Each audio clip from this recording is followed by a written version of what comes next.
Hello दोस्तों।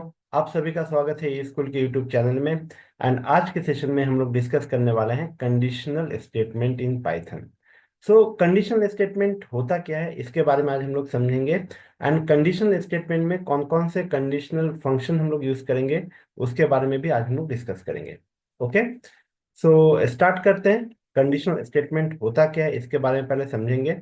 सो conditional statement in Python control the flow of a program by executing specific blocks of code when predefined conditions are met, true और false. तो normally क्या होता है कि जब भी हमें कोई भी ऐसा कोड देना होता है जिसमें हम लोग लॉजिकल चीजों को डिस्कस करते हैं। फॉर एग्जांपल, सपोज हमने जैसे यहाँ पर लिख लिया कि अगर हमने a इक्वल टू 10 कर दिया एंड b इक्वल टू 20, तो अगर हम इन दोनों के बीच में कंपेयर करना चाहते हैं कि कौन सा बड़ा है, तो उसके लिए हमें करना क्या पड़ेगा, हमें लॉजिकल कंडीशन लगाने पड़ेंगे। तो नॉर्मली पाइथन में हम लोग लॉजिकल कंडीशन इफ के थ्रू हम देख सकते हैं। एक इफ होगा, सेकेंड हम लोग इफ एल्स हम देख सकते हैं, and third one is if elif. तो आज के सेशन में हम लोग बात करेंगे इफ कंडीशन। तो इफ कंडीशन क्या होता है उसके बारे में आज हम लोग देखेंगे पाइथन में। सो अगर हम इफ कंडीशन की बात करते हैं तो देखिए यहाँ पर क्या एक डायग्राम बना हुआ है कि हमने एक कंडीशन यहाँ पर अप्लाई किया हुआ है। अगर ये कंडीशन ट्रू होता है तो उस केस में जो भी हमारा ट्रू का स्टेटमेंट होगा वो डिस्प्ले हो। अदरवाइज अगर ये स्टेटमेंट ट्रू नहीं हो पा रहा है, अगर ये ट्रू नहीं हो पा रहा है, तो क्या होगा, फॉल्स होगा। तो फॉल्स के केस में या तो ये यहाँ पर एंड हो जाएगा एंड स्टेटमेंट के साथ, या फिर वो नेक्स्ट लूप वो सर्च करेगा, मतलब नेक्स्ट इफ कंडीशन सर्च करेगा। तो ये एक पूरा कॉन्सेप्ट होता है इफ का, जो लॉजिकल कॉन्सेप्ट है।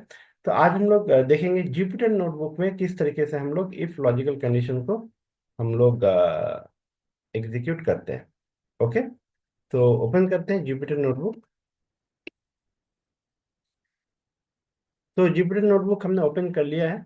अब हम यहाँ पर कुछ लॉजिकल कंडीशंस देके देखते हैं कि किस तरीके से हम लोग इफ कंडीशन को हम लोग रन कर सकते हैं। तो सपोज हमने यहाँ पर दे दिया, सपोज मार्क्स।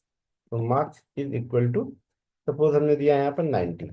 ओके, देन यहाँ पर हम क्या कर रहे हैं, हमने यहाँ पर इफ दिया, if marks, if it is greater than 90, then उस केस में क्या होगा। तो यहाँ पर देखिए कोलन हमें देना पड़ेगा, कोलन देने के बाद इंटर करेंगे।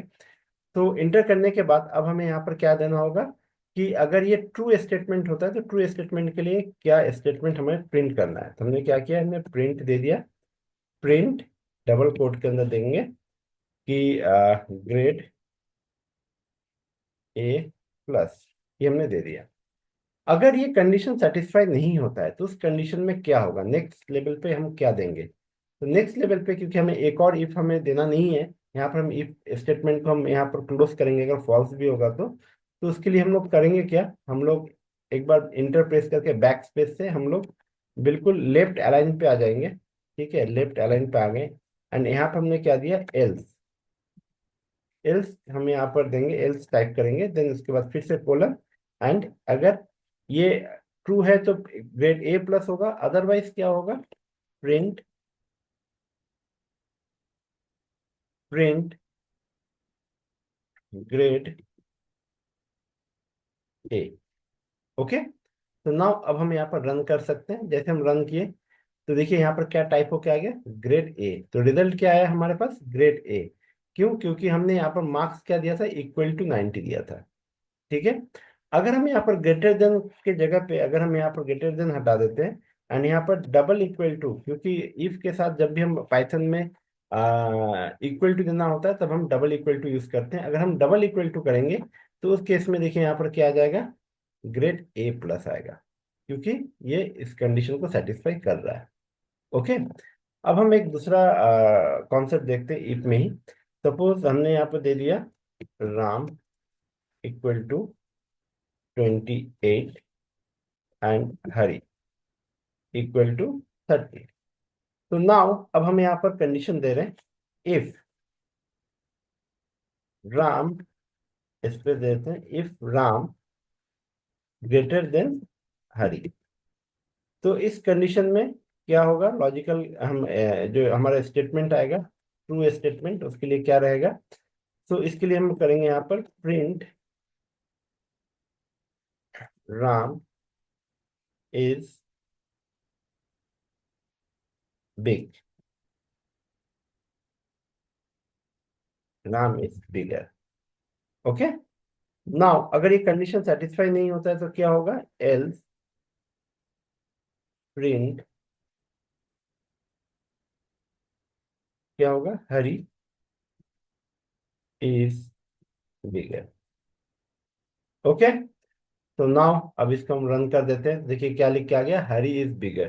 क्यों, क्योंकि हरी का जो एज है वो इक्वल टू 30 है, जबकि राम का 28 है। अगर यहाँ पर हम इसको 30 की जगह पर अगर हम इसको यहाँ पर 20 कर देते हैं तो क्या रिजल्ट आएगा, तो देखिए यहाँ पर राम इज बिगर। तो इस तरीके से हम लोग इफ कंडीशन को यूज कर सकते हैं पाइथन में। एंड उसके बेस पे हमें लॉजिकल कंडीशन के बेस पे हम लोग उसके आंसर को देख सकते हैं। तो आज हमने इफ कंडीशन को डिस्कस किया। नेक्स्ट सेशन पे हम लोग डिस्कस करेंगे जो दो और ऑप्शन हमने यहाँ पर डिस्कस किया था, बताया था आप लोगों को क्या क्या है, इफ एल्स है and second one is if elif. अब हम इन दोनों को नेक्स्ट सेशन पे डिस्कस करेंगे। तो thank you for watching this video.